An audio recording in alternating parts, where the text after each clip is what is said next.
भारत माता की, भारत माता की, वंदे वंदे। हमारे प्रदेश के माननीय मुख्यमंत्री विष्णुदेव साय जी के मार्गदर्शन पर, उनके निर्देश पर श्रम विभाग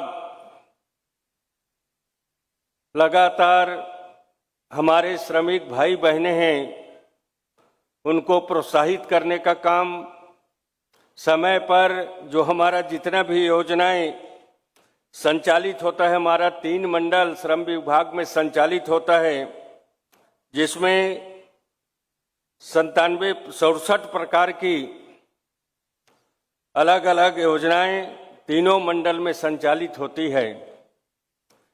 चाहे वो मृत्यु दिव्यांग सहायता योजना हो, मातृत्व हित लाभ योजना हो, छात्रवृत्ति योजना हो, मेधावी शिक्षा प्रोत्साहन, श्रमिक कौशल उन्नयन, नौनी सशक्तिकरण योजना, श्रमिकों के वृद्धावस्था पर मासिक पेंशन, इस तरह से 67 योजनाएं हमारे विभाग में संचालित होते हैं। और लगातार हम लोगों ने अभी माननीय मुख्यमंत्री जी के निर्देश पर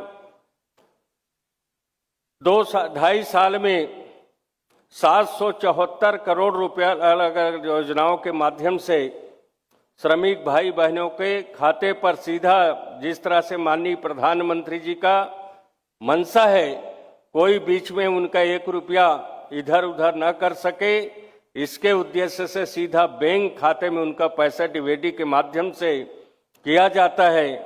और इसी तरह से लगातार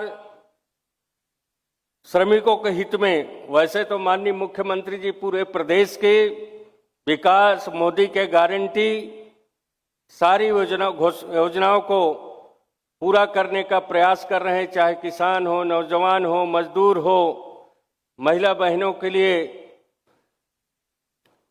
1000 रुपया प्रति महीना देने की बात हो, इस तरह से बहुत सारा योजना उनके नेतृत्व में चालू हुआ है। मैं आप सबको बताना चाहूँगा कि माननीय डॉक्टर रमन सिंह जी मुख्यमंत्री से उस समय श्रमिकों के हित में बहुत बड़ा योजनाएं उन्होंने प्रारंभ किया था। बीच में बाकी 5 साल योजनाएं धरातल पर नहीं पहुंच पाया। हमारे जो कांग्रेस की सरकार ने योजनाओं को रोक दिया था, धरातल पर नहीं पहुंच पा रहा था। बाकी फिर से माननीय मुख्यमंत्री जी, भारतीय जनता पार्टी की सरकार आप लोगों ने बनाया और माननीय मुख्यमंत्री जी के निर्देश पर जितने भी हमारे श्रमिकों की योजनाएं संचालित हो रहे हैं, समय पर डीबीटी के माध्यम से उनके बैंक खाता में सीधा पैसा भेजने का काम किया जा रहा है। उसी तरह से आज हमारे श्रमिकों को 38 करोड़ से ऊपर का राशि अभी माननीय मुख्यमंत्री जी के हाथों से डीबीटी के माध्यम से सीधा बैंक खाता में ट्रांसफर होगा। अब इस तरह से लगातार हम लोग श्रम के हित में काम कर रहे हैं। अटल उत्कृष्ट शिक्षा योजना में माननीय मुख्यमंत्री जी के निर्देश पर हम लोगों ने विधानसभा में घोषणा किया था कि हमारे श्रमिक बच्चों को बड़े बड़े अच्छे विद्यालय, प्रवासी विद्यालय पर हम लोग शिक्षा देंगे। आज अगले साल यह योजना प्रारंभ हुआ। अगले साल 100 बच्चों का चयन हुआ था। इस साल दूसरे साल में 200 बच्चों का चयन हुआ है और हमारे अब 300 बच्चे अटल उत्कृष्ट योजना में सम्मिलित हो चुके हैं। अभी हम लोगों ने बच्चों का अनुभव भी सुना, माता पिता का भी अनुभव सुना और इस तरह से लगातार हमारा प्रयास है कि हमारे श्रमिक के बच्चे अब श्रमिक न रहें। कोई आईएएस बने, कोई डॉक्टर बने, कोई इंजीनियर बने और कोई बड़े अधिकारी बनकर इस भारत माँ छत्तीसगढ़ की सेवा करें। इस उद्देश्य से माननीय मुख्यमंत्री जी के नेतृत्व में काम करने का हम लोगों ने प्रयास किया है। निश्चित तौर पर अभी हमारे 2-3 बच्चों ने आकर अपना अनुभव बताया कि किस तरह से हमको शिक्षा के माध्यम से लाभ मिल रहा है और किस स्थान पर हम पहुंचना चाहते हैं, अपने लक्ष्य तय करके चल रहे हैं। निश्चित तौर पर भगवान प्रभु श्री राम जी के कृपा से वो अपने एक दिन मंजिल को हासिल करेंगे और इस छत्तीसगढ़ भारत माता की सेवा करेंगे। निश्चित तौर पर ये अटल उत्कृष्ट योजना, ये हमारा पहले बार योजना माननीय मुख्यमंत्री जी के निर्देश पर काम हुआ है।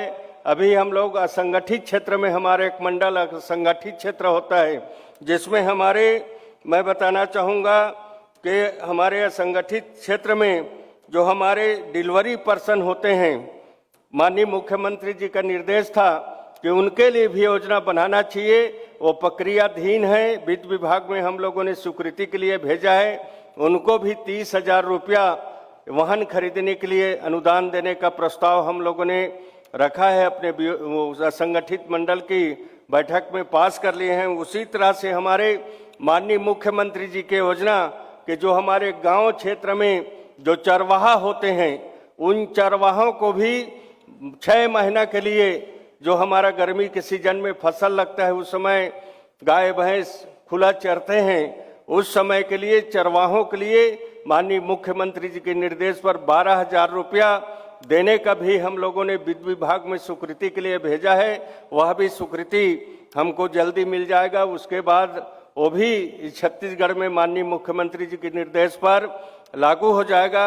इस तरह से नवाचार करने का माननीय मुख्यमंत्री जी के निर्देश पर, उनके मार्गदर्शन पर हम लोग करने का प्रयास कर रहे हैं। अभी हमारे बीच में हमारे प्रदेश के यशस्वी मुख्यमंत्री, जन जन के हितैषी, जन जन के लोकप्रिय मुख्यमंत्री, एक सीधे साधे सज्जन मुख्यमंत्री हमारे बीच हैं। उनका मार्गदर्शन हम सबको मिलेगा। मैं सभी बच्चों का उज्जवल भविष्य की कामना करते हुए, प्रभु श्री राम से प्रार्थना करते हुए कि अपने ऊंचाई तक पहुंचे, अपने मंजिल को प्राप्त करें, यही कामना करते हुए अपने वाणी को विराम देता हूं। जय हिंद, जय भारत, जय छत्तीसगढ़।